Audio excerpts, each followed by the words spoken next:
All right. Good morning. Good morning. Good morning, everyone. Welcome to episode 118 of the 476ers podcast. In today's episode, we're going to talk about the last few games and what's coming up. So stay tuned. Yeah.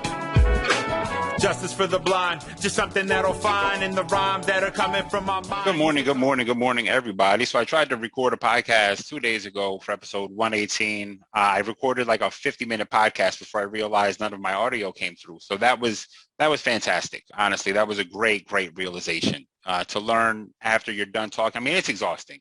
When you're me and you talk as much as I do, I mean, I talk like I don't shut the fuck up, right? I won't shut up, and it really exhausts me. It exhausts me. If you think I'm insufferable, I assure you, I think I'm insufferable. I think I'm more insufferable than you think I am, if I'm being honest. And when I'm done talking, I just slouch. I slouch here. You know what I mean? I just slouch, exhausted, like a king who has, who is exhausted. Like anyone who's exhausted, like the like the Kobe Bryant, where he's holding the trophy, but he's kind of despondent. You know what I mean? It's kind of like that. It's how I sit after I'm done my podcast. It's like I dropped 60 in the finals, and I'm just exhausted every time I do it. So that was depressing. But hey, we're here today. So I'm going to talk some Sixers. We lost the last two games, obviously. We won on Saturday in what was probably Joel's best offensive game of the season. And then, all the shit went left here. Obviously, we have a bunch of guys that are out for health and safety protocols. So, this is kind of tough. The funny thing about this is I'm kind of just going to merge this. Let me just run through real quickly, right? So Saturday, we beat the Bulls, a great win. Joel's best offensive game of the season. Was still very good on defense, obviously, but I mean, he hits those big fuck you three-pointers. He waves goodbye to the crowd. We didn't know at that time that he was also waving goodbye to us because he was about to get caught up in a COVID situation. You know what I mean? In the COVID thing. So now he's waved goodbye to us effectively for the next week or two, which I actually think might be good long term. Obviously he had re-injured his right knee the first game of the season, if you don't remember. And while on Saturday it didn't seem to affect him much, I think probably missing 2 weeks being stuck kind of in the house, and I'm sure he'll be working out during that time, will probably be better for him long term anyway. It's whatever. Like we're gonna take some losses. We'll get Toby back. Whatever. I'll get to him in a second. But it'll be probably better long term for his health and for the freshness of him going forward. Maybe we take some L's now, but he'll come back. I'm sure that we could probably resemble being the best team in the NBA again. So that was on Saturday. Great defense. No Matisse that night. It didn't even matter. We still played really good defense. I mean, Zach put up better numbers, obviously, against us without Matisse. But, honestly, everyone's just working their ass off on defense.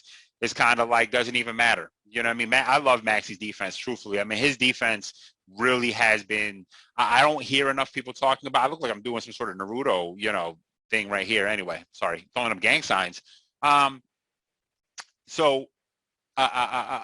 Maxi's defense has been underrated. I feel like I don't hear enough people talking about it, and I've been talking about it now since the beginning of the season. I mean, his defense has been fucking excellent all season. It's like he knows that he knows who he's replacing right now in the lineup, and he's just doing everything he can to bring his effect plus some. You know what I mean?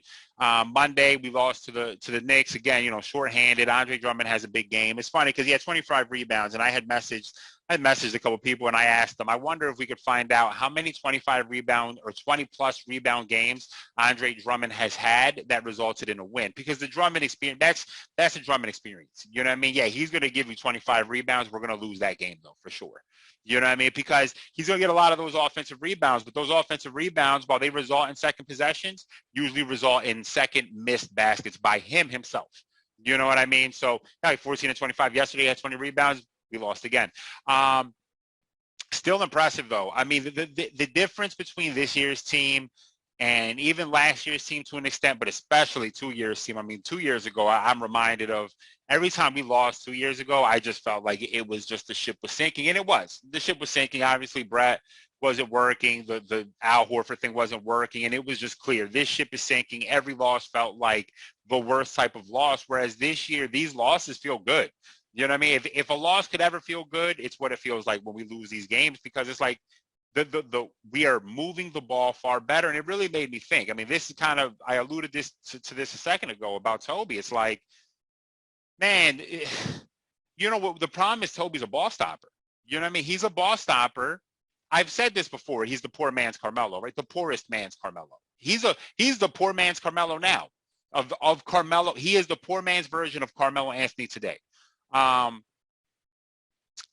the fact is just that, like, he's a ball stopper.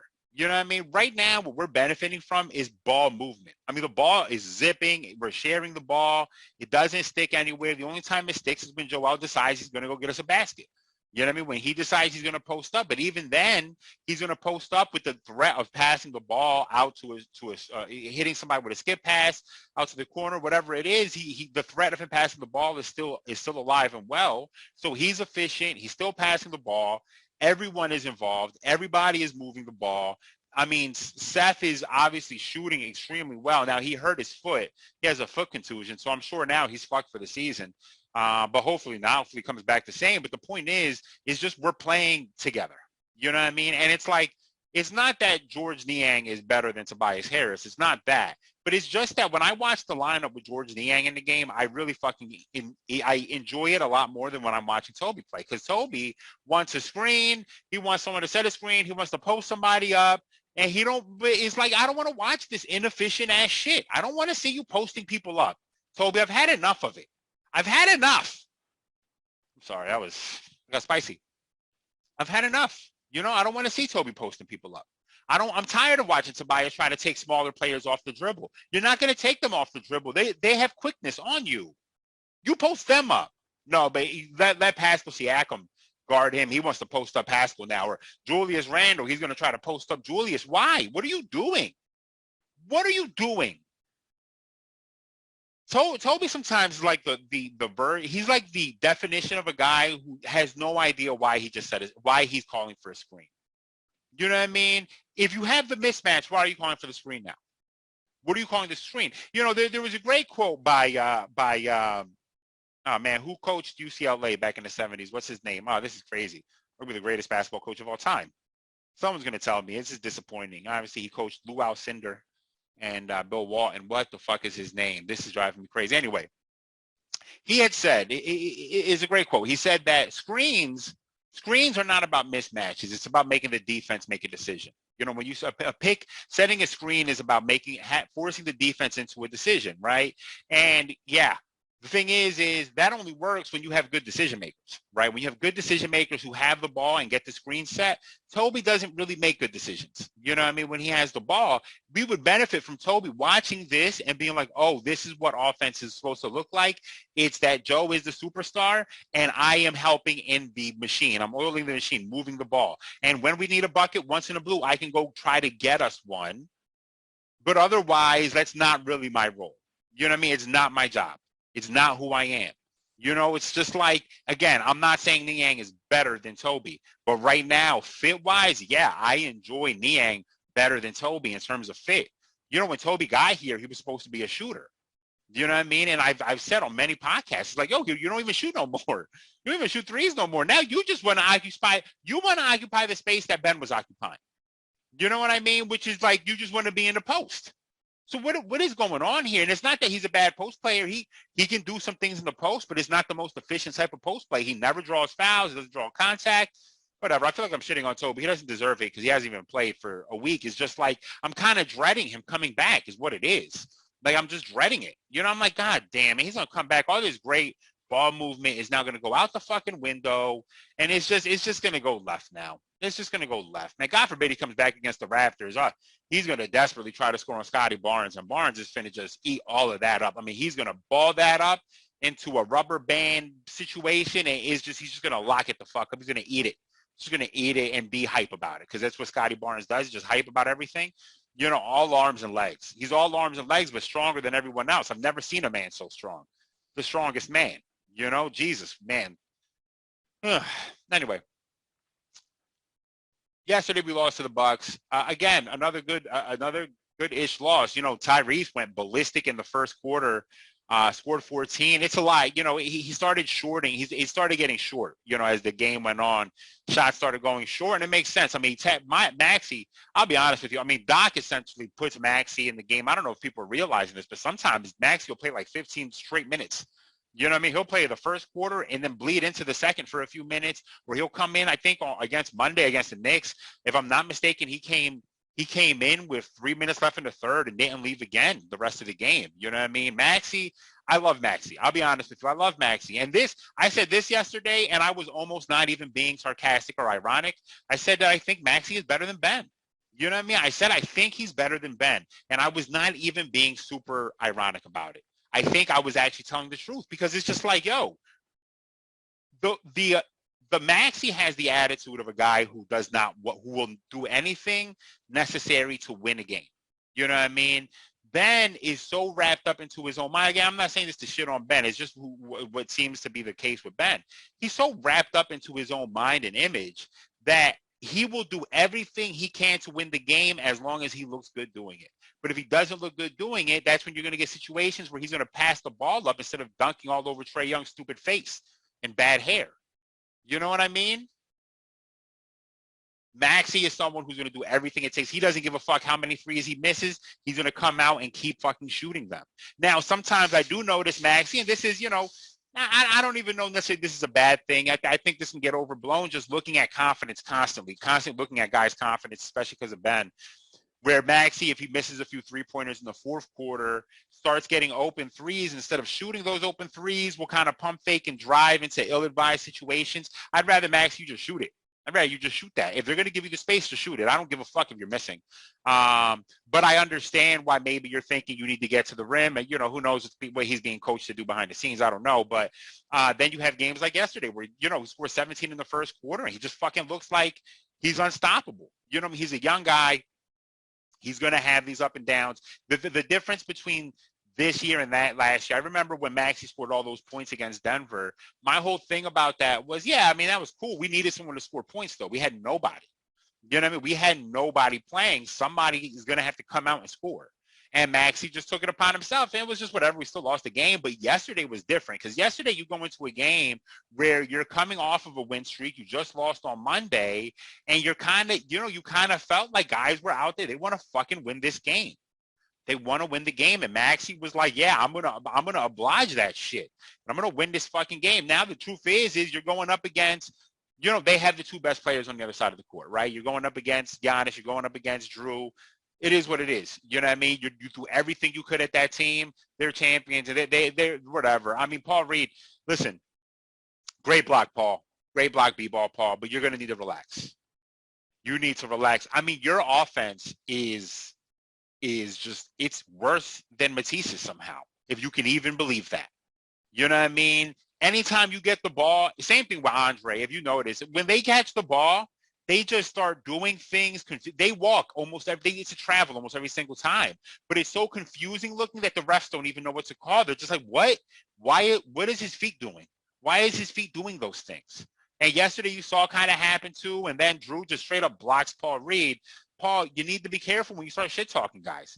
Do not shit talk Giannis. Are you high? You don't bump him and stare him down. That man is a champion. Are you high? Relax, Paul. Calm the fuck down. Read the room. You need to relax a little bit. I like Paul Reed's effort. Paul Reed is the 10th guy on a championship team, maybe the 11th guy. You know what I mean? I know he was the MVP of the G League, but I don't even know how.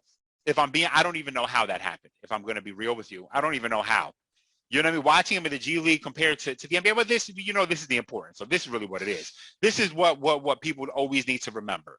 You know what I mean? When you're thinking that you're good at LA Fitness, and then you're watching NBA games and you're somehow projecting your LA Fitness all-star play into an NBA game, you need to restrict that real quick, because the MVP of the G League, which is a tick below the NBA and a tick above Division I NCAA basketball, right? The MVP of the G League looks abysmal on an NBA basketball court, because that is what NBA players are going to do to you. All right. So if you think that you're like, hey, I'm kind of nice though, like I really do be baking people at LA Fitness, just stay happy that you're baking people at LA Fitness. All right, just be sure about that. But the point is, Maxi's playing great. I'm so happy with him, and I hope he's with us long term. I hope he's with us forever. And Ben, your spot has been taken. I'll be honest. I'm going to be honest. I don't want Ben back. I just, a lot of us have been feeling like, I don't even know if I want Toby back. The way we're playing, honestly, the way the ball movement, the way the ball is zipping side to side, everyone is handling the ball. It's not just going through one or two guys. And I forgot to mention this on my podcast last week, that one thing I think is kind of underrated is what you're seeing a bunch of guards who are skilled at their own thing, not having to just wait for Ben to make a decision and then them going and doing something from that. You're having guards who are all skilled, getting involved, moving the ball, all handling, playmaking duties at different time. And that's kind of their skill. That's what Furkan's skill is. Seth, he had 6 assists against the Knicks, but Seth makes some awful decisions sometimes. I'm just going to be honest with you. Right? That's not necessarily his high thing. Shake is playing great. I mean, last year, Shake and Ben shared the court a ton together, and Shake looked awful. And now Shake looks really, really good. Shake looks really fucking good so far, if I'm being honest. He looks good. There was stories that he worked on his strength in the offseason, and it's fucking clear. Yeah, it's obviously. Because he just drives into the lane, and he's just kind of moving guys out of his way. He just moves them out of his way and finishes through them or above them. Yesterday, he did it to Bobby Portis. Crazy eyes. Crazy-eyed Bobby. Bobby out there, eyes wide shut. But fucking, who was in eyes wide shut? Val Kilmer, I don't know why his name keeps coming up. Nicole Kidman, eyes wide shut. I think she's in it. Nicole Kidman, out there, getting moved out of the way. You see me? Eyes wide, surprised constantly. It's like a surprise birthday party for him everywhere he goes. Surprised that Shake moved him out of the way. Shake is playing awesome. I got to give him credit. Niang is playing awesome. I got to give him credit. Furkan didn't play well yesterday. The pizza maker doesn't play well at home, I'm noticing. I'm kind of noticing there's a trend, and I haven't looked into this enough. I'm just going based off of my memory. It just doesn't seem like he's playing well at home. He plays better on the road, which might be okay. It's fine, whatever. If he's a killer on the road, you need killers on the road. You need someone who's on the road smelling blood and wants to go and score, and while other guys are kind of just at home handling the scoring, living off the crowd. So it's fine. Furkan didn't play well yesterday. Niang, his shooting has been down over the last couple games, but I don't even give a fuck. His defense has been awesome. He's just fighting. He's just hyper out there. He's out there. He's just kind of, pudgy, whatever. He doesn't give a fuck. His body fat percentage is 30%, but he's hype. He don't care. It's better than 30%. Who am I? I'm not fat shaming anyone. My body percentage is through the roof. What I mean? If there was a roof for body fat percentage, mine is through that one. Whatever. Niang, I love him. I love that guy. I love him. Bring Toby off the bench when he comes back. I don't care. I don't give a shit. This has been a fun team. It's so much funner when you have a point guard that you do not have to account for doesn't shoot. When you have a point guard who, when he's bringing the ball up, defenses have to respect on the perimeter. That when he's driving to the lane, defenses actually have to respect that he's going to try to finish this or possibly go to the line. Whereas Ben, as I've said many times, they figured it out. They knew he's not doing that no more. They're not worried about if he's driving to the rim. They used to put up the wall. They don't do that anymore. They don't have to, because the wall is already in his mind. My man, in his mind, he has the same wall that was separating the North from the White Walkers. He has that wall. The watchers on the wall are constantly watching Ben's confidence just drop. And real quick, yeah, that's pretty much it. Listen, we got the Raptors coming up. They're a pain in the ass. Let's just keep it real. They're a pain in the fucking ass. I think they're legit. They sometimes go through scoring slumps a bit, but they're just defensively, they're a pain in the ass. We're not going to have any of our starters, it seems. Maybe we'll have Seth back. I have no idea. Danny, keep Danny coming off the bench. Just going to say that. I said that last week. Make that true this week. If you start Furkan, I'm cool with that. Honestly, I wouldn't even be mad if you brought Seth and Danny off the bench. If you told me that you're going to go out there, but just give it a try, right? When everyone is healthy, give this lineup a try. Maxey, Furkan, Matisse, Toby, and Joe. Tell Toby, be ready to catch and shoot. I want you to go into 2K with your player and just work on catch and shoot. Get that bitch up to fucking Hall of Fame and get ready for that. You're just going to catch and shoot. Nope, you dribbled. Don't dribble. Watch Clay. 36 and a quarter. right? 3 dribbles or however many dribbles he had. I think 5 dribbles that quarter. Watch Klay. Do that. You're never going to be Klay. Don't get me mistaken, but go do that. Stop watching tapes of Kobe or any other player that you wanted to be. Stop watching those tapes. Go in, take the VHS, just start ripping the tape out. Rip that tape out or snap the fucking DVDs, whatever it is, the 401k thing. What do they put in 401k players? Are there 401k players? I don't even know. I don't even know. It is not a 401k. There's no way that's what it's called, right? Because a 401k is a retirement plan. What is the thing that the K, the 4K? Is it 4K? Whatever. Take the 4K and break it out. Go back to 2K and work on your fucking craft. I'm sorry. The Celtics are never going to trade us Jaylen Brown. I don't even know if I need to quantify that with any more verbiage, but they will never, ever, ever trade us Jaylen Brown. Unless the trade offer we make to them is Ben, every draft pick that we have from now until eternity, and Maxey probably something else. Matisse. They are never, ever, ever going to trade Jaylen Brown for Ben. If they did, to be clear, that would be a hijacking that we've never seen. It's a Captain Phillips size hijacking. I am the captain. No, it is a Captain Phillips size hijacking. A Phillip head screw job. That would be bigger than the Montreal screw job when Vince McMahon screwed over Bret Hart in Montreal, in his hometown. That would be bigger than that screw job. They will never trade Jalen. Just optics alone. Danny Ainge, who no longer works for the Celtics, has probably already called Brad and said, don't you fucking dare. Don't you fucking dare. And that's it, just hung up. That's all he said. Don't you fucking dare. He said it twice, and he hung up. They are never going to trade Jaylen Brown for Ben Simmons. You would have to be high. If we traded for Jaylen Brown, I love Jaylen Brown. I hate the Celtics, but I love Jaylen Brown. I would die for that man, even though he's on the Celtics. I would die for him. It's a good man. That's a good man, Jalen. You could trade him Ben and Toby. They still wouldn't trade Jalen. You kidding me? Hold on. Let me just read this right. You guys went on a 5-game win streak, right? You got good wins in there. Without Toby, without Ben, and you think we're going to give you Jalen for those 2 assholes? Boy, you are out of your mind, Daryl. I actually think that story was leaked partly because Daryl wants to continue to sell to Ben that, Ben, we're not going to trade you. The funny thing, there's a funny kind of correlation here too, though. Not a correlation. There's a funny a flip side to this coin. I think he's trying to send a message to Ben. I said, we're not going to trade you unless it's for something that's incredible, like Jaylen Brown or Bradley Beal or, Dame Lillard, right? That's what we're going to trade you for. If you can understand that these players are superstar level talents. But the flip side of that coin is that requires a self-awareness in Ben to understand that he is not as good as those guys, and I don't think Ben has that self-awareness. I don't think Ben has that self-awareness. So that's the flip side of the coin. That's kind of hilarious. I know people are kind of relying on that because people just want Daryl to be a genius, and I get it. Daryl's a genius, but that doesn't mean he's right here. That doesn't mean he's handling this correctly.